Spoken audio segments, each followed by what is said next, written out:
नमस्कार, जय हिंद साथियों। स्वागत है आप सभी का पारस फ्री एजुकेशन में। आज इस क्लास में हम पर्यावरण के टॉप 15 प्रश्न पढ़ने वाले हैं जो कि आपके सिलेबस के अनुसार होने वाले हैं, जहां से आपको एग्जाम में प्रश्न देखने को बस मिलेंगे। इसलिए आप सभी से रिक्वेस्ट है कि आप लोग इस वीडियो को कंप्लीट देखें और आप लोग इन 15 में से कितने प्रश्नों के सही जवाब देते हैं वो हमें कमेंट करके अवश्य बताएं। तो चलिए भाई, हम शुरू करते हैं प्रश्न क्रमांक 1 से। कहा गया है, निम्न में से कौन एक स्थलीय पारिस्थितिकी तंत्र नहीं है? मरुस्थल, जल जीवशाला जिसे एक्वेरियम कहा जाता है, वन या फिर घास का मैदान। तो ध्यान रखना साथियों, जो पारिस्थितिकी तंत्र स्थल में होते हैं उनको कहा जाता है स्थलीय पारिस्थितिक तंत्र। जैसे मरुस्थल हो गया, वन हो गया, घास का मैदान, ये कहाँ पर होते हैं? स्थल में होते हैं, इसलिए ये कैसे हैं? स्थलीय पारिस्थितिक तंत्र हैं। लेकिन जो जल जीवशाला एक्वेरियम है यह पानी में होता है, अर्थात हम कह सकते हैं यह स्थलीय पारिस्थितिक तंत्र नहीं है। तो ऑप्शन बी हमारा यहाँ पर करेक्ट आंसर हो जाएगा। ओके, प्रश्न क्रमांक 2 पर आते हैं। कहा है, वन उन्मूलन के प्रभावों के बारे में बनाए गए निम्न कथनों में से कौन सा एक गलत है? देखिए, वन उन्मूलन का मतलब क्या है? वनों की संख्या में कमी होना, मतलब वृक्षों की संख्या में कमी होना। अब देखिए, इसके परिणाम से भौमजल कम नीचे हो जाता है। बिल्कुल सही है, यदि वृक्षों की संख्या कमेगी तो क्या होगा? जो भौमजल है वो नीचे हो जाएगा। यह पृथ्वी पर तापमान और प्रदूषण के स्तरों को बढ़ाता है। बिल्कुल सही है, वनों की संख्या कम होने से तापमान और प्रदूषण दोनों बढ़ेंगे। यह वायुमंडल में कार्बन डाइऑक्साइड के स्तर को बढ़ाता है। ये भी सही है, क्योंकि पौधे क्या करते हैं? कार्बन डाइऑक्साइड को अवशोषित करते हैं, है ना। ऑप्शन डी में क्या है? यह वायुमंडल में ऑक्सीजन के स्तर को बढ़ाता है। तो ये जो कथन है ये गलत है। क्यों? क्योंकि भैया, जब वृक्षों की संख्या में कमी होगी तो ऑक्सीजन का जो स्तर है वो बढ़ेगा नहीं बल्कि घटेगा। ठीक है, तो ये कथन गलत है, ऑप्शन डी। प्रश्न क्रमांक 3 पर आते हैं और आप सभी से रिक्वेस्ट है, क्लास पसंद आए तो वीडियो को लाइक और शेयर अवश्य कर दें। चलिए, क्या कहा गया है यहाँ पर? निम्न में से किस समूह में केवल जैव निम्नीय वस्तुएं होती हैं? बताना है किस समूह में जैव निम्नीय वस्तुएं हैं, मतलब जो प्रकृति में आसानी से अपघटित हो जाती हैं वो कहलाती हैं जैव निम्नीय वस्तुएं। देखिए यहाँ पर केक, पॉलीथिन, भैया पॉलीथिन जैव निम्नीय नहीं है तो ये गलत है। घास, प्लास्टिक नहीं है, ये भी गलत है। फलों के छिलके, केक तथा पत्ता, तो ऑप्शन सी बिल्कुल यहाँ पर करेक्ट आंसर हो जाएगा। जो फलों के छिलके हैं, केक हैं और पत्ता हैं, ये कैसे हैं? जैव निम्नीय हैं, मतलब यह आसानी से अपघटित हो जाते हैं। ओके, प्रश्न क्रमांक 4 पर आते हैं। रेबीज का मुख्य लक्षण क्या होता है? देखिए, पहला प्रश्न तो ये बनता है कि जो रेबीज रोग है ये होता कैसे है? तो ध्यान रखना है, कुत्ते के काटने से होता है रेबीज। और इसका लक्षण क्या होता है? ऑप्शन है भूख का अभाव तथा पेट खराब होना, गंभीर पीठ दर्द तथा सिर दर्द, उच्च ज्वर एवं कपकपी, हाइड्रोफोबिया या पानी से डरना। तो यहाँ पर करेक्ट आंसर हमारा ऑप्शन डी के साथ जाएगा। रेबीज का लक्षण क्या होता है? इसमें रोगी को पानी से डर लगता है। ठीक है, हाइड्रोफोबिया भी जिसे कहा जाता है। ठीक है, और ये होता किसकी वजह से है? कुत्ते के काटने से भी आप ध्यान रखना। प्रश्न क्रमांक 5 पर आते हैं। निम्न में से कौन सा प्रदूषण कारक जैवीय रूप से अपघटित होता है? एस्बेस्टास, डीडीटी, प्लास्टिक या फिर मल? देखिए, जैवीय रूप से अपघटित कौन सा होता है? देखिए भैया, ना प्लास्टिक होगा, ना डीडीटी होगा, ना एस्बेस्टास होगा, बल्कि जो मल होता है, मल क्या है? मल ऐसा प्रदूषण कारक है जो जैवीय रूप से अपघटित होता है। ऑप्शन डी यहाँ पर हमारा करेक्ट आंसर हो जाएगा। प्रश्न क्रमांक 6 पर आते हैं और आप सभी लोग भी सारे प्रश्नों के या तो आंसर कमेंट करते जाएं या कॉपी में नोट करते जाएं। निम्नलिखित एग्मों में से कौन सही सुमिलित नहीं है? बताने में से कौन सा गलत है? बांदीपुर राष्ट्रीय उद्यान कर्नाटक में है, बिल्कुल भैया सही है ये तो। मानस वन्यजीव अभयारण्य असम में है, बिल्कुल सही है। और ध्यान रखना साथियों, जो काजीरंगा और राष्ट्रीय उद्यान है वो भी असम में है, ये भी कई बार पूछा गया है। फिर पेरियार वन्यजीव अभयारण्य केरल में है, बिल्कुल सही है। सिमलीपाल राष्ट्रीय उद्यान मध्य प्रदेश में नहीं, एक गलत है।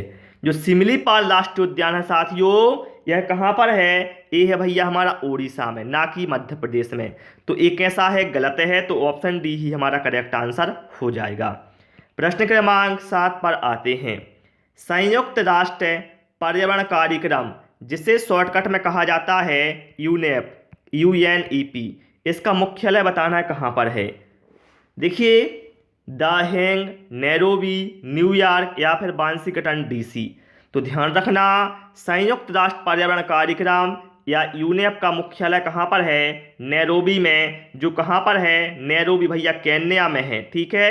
तो ऑप्शन बी यहाँ पर हमारा करेक्ट आंसर हो जाएगा।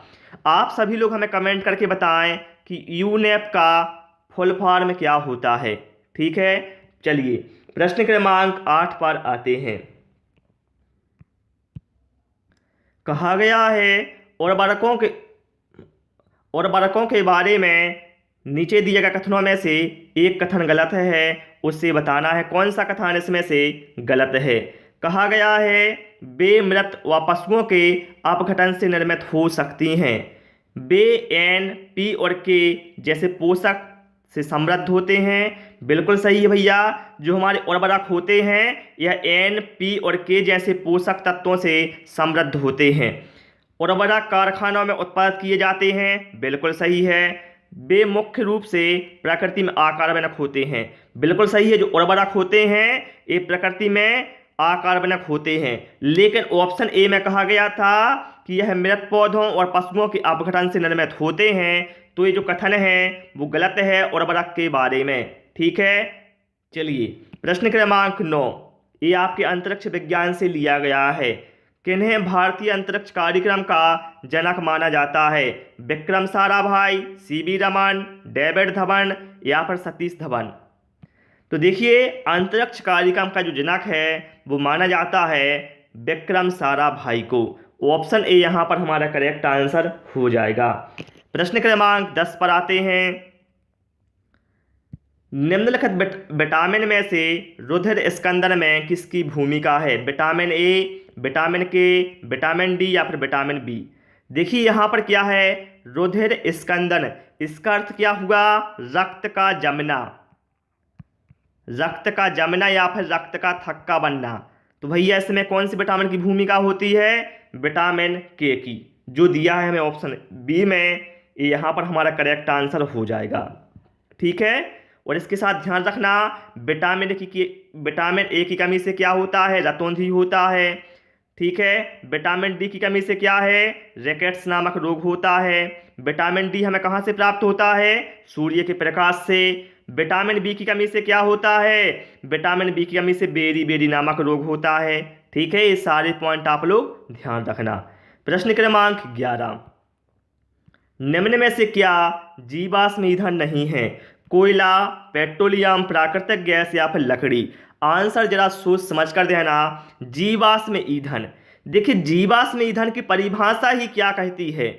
देखिए ऐसा ईंधन जो जीवाश्म से बना होता है उसे कहा जाता है जीवाश्म ईंधन, और इसमें बहुत लंबा समय लगता है। जैसे कोयला, पेट्रोलियम हो गया, प्राकृतिक गैस हो गए, ये क्या है? बहुत लंबे समय के बाद जीवाश्मों से बनते हैं, ठीक है, इसलिए जीवाश्म ईंधन कहलाते हैं। क्या क्या? देखिए कोयला, पेट्रोलियम और प्राकृतिक गैस, ये क्या है? जीवाश्म ईंधन है। लेकिन जो ऑप्शन डी में है लकड़ी, लकड़ी भैया जीवाश्म ईंधन नहीं है, तो यही अपना करेक्ट आंसर हो जाएगा। प्रश्न क्रमांक 12, वनों की कटाई से मृदा अपरदन तेजी से बढ़ता है क्योंकि? देखिए आपने देखा है यदि वनों की कटाई होती है तो जो मृदा अपरदन है यह तेजी से बढ़ जाता है। तो ऐसा होता क्यों है? जड़ें मृदा को दृढ़तापूर्वक पकड़ती हैं, जड़ें पोषक तत्व प्रदान करती हैं, जड़ें जल को अवशोषित करती हैं या फिर जड़ें खनिजों को अवशोषित करती हैं। तो क्या होता है साथियों, जो हमारा वृक्ष होता है, ठीक है, जो वृक्ष की जड़ें होती हैं ये क्या करती हैं, मिट्टी को बांधे रखती हैं। और जब क्या होगा, वनों की कटाई होगी तो जो मृदा है वो बंधी रहती है, वो क्या हो, ढीली पड़ जाती है। इस वजह से क्या है, मृदा का अपरदन तेजी से बढ़ जाता है। तो यहाँ पर राइट आंसर हमारा ऑप्शन ए के साथ जाएगा, जड़ें मृदा को दृढ़ता पूर्वक पकड़ती हैं। ठीक है, प्रश्न क्रमांक 13 पर आते हैं। कहा है गर्म रक्त वाले पशुओं के युग में है। जरा आंसर सोच समझ कर देना। गर्म रक्त वाले पशुओं के युग में उभयचर और सरीसृप, एबीज और स्तनधारी, मछली और उभयचर, या फिर मछली और सिल्टेंटेरटा। तो ध्यान रखना, गर्म रुधिर वाले या गर्म रक्त वाले पशुओं के युग में कौन कौन से होते हैं, एबीज और स्तनधारी।